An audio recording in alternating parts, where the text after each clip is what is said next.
তার মানে ওই নির্বাচনের একটা টার্গেট ছিল, একটা সংবিধান, একটা শাসনতন্ত্র। আজকে যেটাকে আমরা সংবিধান বলি, পাকিস্তান আমলে এটাকে শাসনতন্ত্র বলা। তার মানে 70 সালের নির্বাচনের দুইটা ব্যাপার ছিল। একই সাথে সে একটা কনস্টিটিউয়েন্ট অ্যাসেম্বলি, যে একটা সংবিধান বানাবে, এরকম একটা জায়গা ছিল তার। আরেকটা জায়গা ছিল সে একটা সরকার গঠন করবে। তারপরের ঘটনা আপনারা জানেন, আমি ওইটা নিয়ে আলাপ করছি না। এরকম নির্বাচন আমাদের 46 হয়েছিল, কেবলমাত্র ক্ষমতায় যাওয়ার জন্য না। পাকিস্তান হবে, ভারত হবে, পাকিস্তানের জন্য আলাদা সংবিধান হবে, এরকমের একটা বিষয় আসলে ফয়সালা হয়েছিল। 24 আমরা এক ধরনের রাজনৈতিক পরিবর্তনের জন্য আসলে সামরিক শাসন থাকবে বাংলাদেশে, সামরিক বাহিনী শাসন করবে, নাকি আসলে রাজনৈতিক দলের রাজনৈতিক ব্যক্তিত্বরা আসলে শাসন করবে, শাসন ব্যবস্থা কিরকম হবে, এটার জন্য এক ধরনের একটা রূপরেখার প্রয়োজন হয়েছিল 90-এর আন্দোলন। 24-এ আজকে যে নির্বাচন হতে যাচ্ছে, এই নির্বাচন এরকম একটা নির্বাচন, যে নির্বাচনে বলা হচ্ছে যে একটা সরকার গঠন এবং সংবিধানের যে সমস্ত পরিবর্তনের জন্য এই ঐকমত্য কমিশন অনেক দূর ধরে কাজ করে যে বিষয়গুলিতে একমত হয়েছে, এগুলিকে আসলে সংবিধানে অন্তর্ভুক্ত করার ক্ষমতা যারা নির্বাচিত হয়ে আসবে তাদের ডুয়াল পাওয়ার থাকে। তার একটা সরকার গঠনের ক্ষমতা, আরেকটা হচ্ছে আসলে কনস্টিটিউশন চেঞ্জ করার ক্ষমতা, সংবিধান সংস্কার করার ক্ষমতা। এই দুইটা জিনিসটা। এই কথাটা আমি কেন বলছি, এরকম ঘটনা যখন আসলে বাংলাদেশে ঘটছে, প্রত্যেকবার দুইটা ঘটনা ঘটছে। যে সাধারণ নির্বাচন হলে টাকা পয়সার খেলা হয়, মাসুলের খেলা হয়, কার কত শক্তি আছে, কার কত টাকা আছে, তারা নির্বাচিত। কিন্তু যে নির্বাচনগুলির কথা বললাম, 46 বলেন, 54 বলেন, 70 বলেন, 90 বলেন, কখনো এই ধরনের টাকা দিয়ে নির্বাচন হয় না। নির্বাচন হয়েছে এই রাজনৈতিক আন্দোলনগুলিতে যারা নেতৃত্ব দিচ্ছে, এই রাজনৈতিক পরিবর্তনের জন্য যারা আসলে দাঁড়াইছে, তারা আসলে তাদেরকে জনগণ নেতৃত্বে নিয়ে আসে, তারা নির্বাচিত হয়েছে।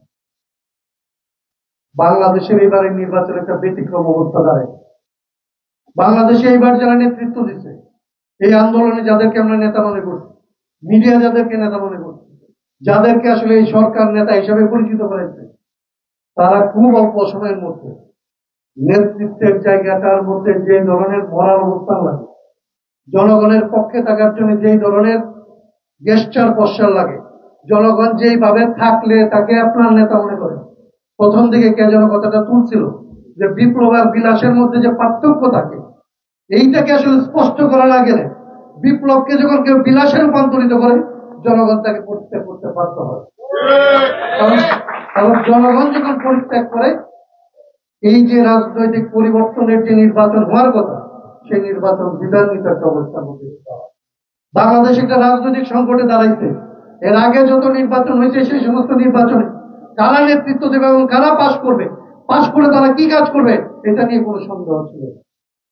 এই প্রথম বাংলাদেশ একটা রক্তাক্ত বিজয়ের পরে, 70-এর পরে সবচেয়ে বড় রক্তপাতের পরে এইবারের যে নির্বাচন হইতে যাইতেছে, এই নির্বাচনটা রাজনৈতিক নির্বাচন হবে কিনা, নাকি আসলে ক্ষমতা বদলের নির্বাচন হবে, এই আশঙ্কা থেকে আসলে এই ধরনের একটা শিরোনাম এসেছে। এই শিরোনাম বলে বাংলাদেশের রাজনৈতিক এক ধরনের একটা দ্বিধান্বিত পরিস্থিতি তৈরি। এই পরিস্থিতি তৈরি হওয়ার আরেকটা কারণ বলে আমি আমার কথাটা শেষ করি। এই পরিস্থিতি তৈরি হয় কখন? আমাদের এখানে আরেকটা ঘটনা আছে, আপনারা জানবেন। এবার এটা আগে শুরু হয়েছে, অন্যান্য সময় পরে না। আমাদের এখানকার মানুষের অনেক লড়াই করার অভিজ্ঞতা আছে। আমাদের এখানকার মানুষের লড়াই করে করে জিতবার অভিজ্ঞতা আছে। কিন্তু লড়াই করে জিতার পরে বিজয়ের ফল তার হাত থেকে যখন আসলে ব্যাহত হয়, সেটাকে সে কিভাবে রক্ষা করবে, সেই পথের কথা সে ভাবে না। কারণ বারবার বিজয় হচ্ছে, বারবার বিজয় ব্যাহত হচ্ছে। এইবার আমরা বলছিলাম যাতে আসলে বিজয় ব্যাহত না হয়, আমরা আমাদের জায়গা থেকে প্রথম থেকে কোন এক দফার লড়াই করতে চাই না। এক দফার লড়াইকে আমরা দুই দফায়, মানে সরকার এবং শাসন ব্যবস্থা পরিবর্তনের লড়াইয়ে রূপান্তরিত করার চেষ্টা করছিলাম। সেটার কিছুটা ফল এখন পর্যন্ত আছে। আপনি দেখবেন 68-র সাথে এটার একটা মিল আছে। 68-তে লড়াই শুরু হয়েছিল, 69-এ অভ্যুত্থান হয়েছে, 70-এ নির্বাচন হয়েছে, এটার সমাধান হয়েছে 71-এ আসলে যুদ্ধ লাগে। অভ্যুত্থান কে যেন বলছিল শেষ হয়ে যায় নাই, অভ্যুত্থান শেষ হয়। অভ্যুত্থান যে কারণে হয়, সে কারণ যতক্ষণ পর্যন্ত শেষ না হয় ততক্ষণ আসলে লড়াই শেষ হয় না।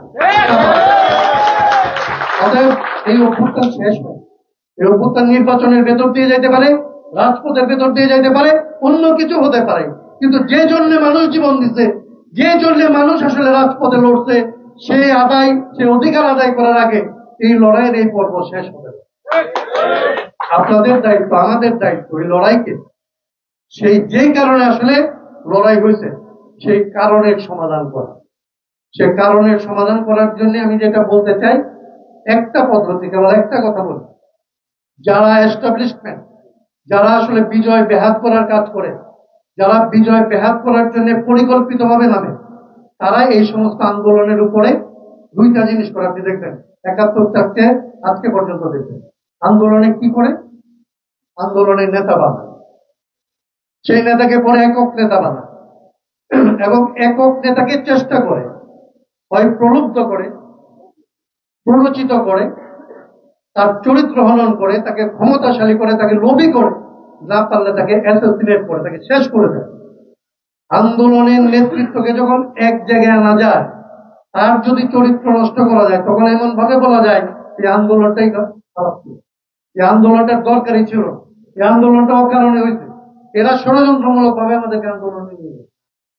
সেই জন্যে এই আন্দোলনের এরা যেরকম বলে যে আন্দোলনের 18 কোটি মানুষ নেতা, সেইটা না হইলেও এই আন্দোলনের যে অনেক নেতা ছিল সেইটার কারণেই তো এটা গণ অভ্যুত্থান। আন্দোলনে একক নেতা থাকলে তো বিপ্লব হইতো, কোন একটা পার্টি করতো, কোন একটা পার্টির নেতৃত্ব হইতো, কোন একটা পার্টি তারপরে ক্ষমতা নিয়ে ডিক্রি জারি করতো। সেটা যে হয় নাই তার মানে হচ্ছে আন্দোলনের অনেক শরিক ছিল, আন্দোলনের অনেক নেতৃত্ব ছিল। যাত্রাবাড়ির নেতাদের আমরা মনে রাখছি, উত্তরের নেতাদের আমরা মনে রাখছি, আর বাংলাদেশের ছেলেরাও যে নেতৃত্ব দিচ্ছে এটাকে আমরা মনে রাখছি। এই গঠনতন্ত্র আন্দোলন বাংলাদেশ করে এদের মনে রাখছি, জুলাই চেতনা করে তাদের মনে রাখছি। কিন্তু এদেরকে মনে রাখলে যেটা হয়, আন্দোলনে হতাশা তৈরি করা সব কঠিন হয়। আমাদের এই সমস্ত আসলে যারা যারা নেতৃত্বে ছিলেন, এই আন্দোলনে যে কেবলমাত্র একজন নেতা না, কেবলমাত্র 3 জন নেতা না, কেবলমাত্র 10 জন নেতার চরিত্র নষ্ট হলে এই আন্দোলন যে শেষ হয় না, এইটা লক্ষ্য রাখার জন্যই বাংলাদেশ এবং এই সমস্ত লোকদের আমাদের আন্দোলনের অন্যান্য নেতাদেরকে রক্ষা করতে হবে। এই আন্দোলনে যারা অংশ নিচ্ছে তাদের সবার নেতৃত্ব যখন আমরা স্বীকার করব, তখন দেখবো কোথায় কোথায় চরিত্র হনন হয়, তা দিয়ে আন্দোলনের চরিত্র হনন। এবং আন্দোলনের যদি চরিত্র হনন না হয়, আন্দোলনের আশা শেষ হবে না, আন্দোলনের কর্তব্য শেষ হবে না, আন্দোলন শেষ হবে না, নেতৃত্বের কোনো অভাব করছে না। বাংলাদেশ, এই কথাটা বলে কথাটা শেষ করতে চাই, যারা এস্টাবলিশমেন্টের পক্ষে যারা, তারা যেরকম আমাদের নেতৃত্বের লোভ দেখাচ্ছে, চরিত্র নষ্ট করছে, প্রশংসা করছে, একক করে দিয়ে তাদেরকে শেষ করে দিয়ে বাংলাদেশকে যেরকম তারা শেষ করতে চাইছে, আরেকটা পথে বাংলাদেশকে শেষ করতে চাইছে। এটার সম্পর্কে আমি বলি, এই নির্বাচনের চরিত্রকে শেষ করার চেষ্টা করা হচ্ছে, বলার চেষ্টা করা হচ্ছে এটা কেবলমাত্র একটা সংসদ নির্বাচন, এটা কেবল ক্ষমতা বদলের নির্বাচন। এটা ক্ষমতা বদলের নির্বাচন না, এটা বাংলাদেশ বদলের নির্বাচন। যখন আপনি মনে রাখবেন এই নির্বাচন বাংলাদেশ বদলের নির্বাচন, তখন আপনি দেখবেন 70 সালে কে আসলে প্রার্থী হয়েছিল, নৌকা মার্কায় কারা দাঁড়াইছিল, কোন প্রার্থীকে জনগণ চিনে নাই, জনগণ একটা রাজনীতিকে ভোট দিয়েছে। এইবারও এখনো যদি আসলে বাংলাদেশের এই তরুণ ছেলেরা ঠিক মতো দাঁড়াতে পারে এবং তারা যদি আসলে এই বাংলাদেশকে পরিবর্তনের জন্য এই নির্বাচনকে বাংলাদেশ পরিবর্তনের নির্বাচনে রূপান্তরিত করতে পারে, তাহলে কারা দাঁড়াবে, কার কি ভোট আছে, কার কি টাকা আছে, এগুলো কিচ্ছু বিবেচনা হবে না। বাংলাদেশ জিতবে, বাংলাদেশের পরিবর্তন জিতবে, বাংলাদেশের রাজনীতি জিতবে এবং এর ভেতর দিয়েই বাংলাদেশকে পরিবর্তনের জন্য আমাদের মানুষ, আমাদের ছেলেরা যে জীবন দিয়েছে সেটা সব, সেই প্রতিশোধ আমরা নেব বাংলাদেশে। এই আশাবাদ ব্যক্ত করে এই আগামী রাজনীতিকে, আগামী নির্বাচনকে রাজনৈতিক নির্বাচনে পরিণত করবেন, বাংলাদেশ পরিবর্তনের নির্বাচনে পরিবর্তন করবেন এবং যারা যারা নেতৃত্বে ছিল তার সকলকে আমরা নেতৃত্বে প্রতিষ্ঠা করব, ইনক্লুসিভ বাংলাদেশ করব, এই আশাবাদ ব্যক্ত করে আজকে যারা আয়োজন করেছেন এবং এইখানে যারা উপস্থিত হয়েছেন, তাদের সবার প্রতি সংগ্রামী অভিবাদন জানিয়ে আমি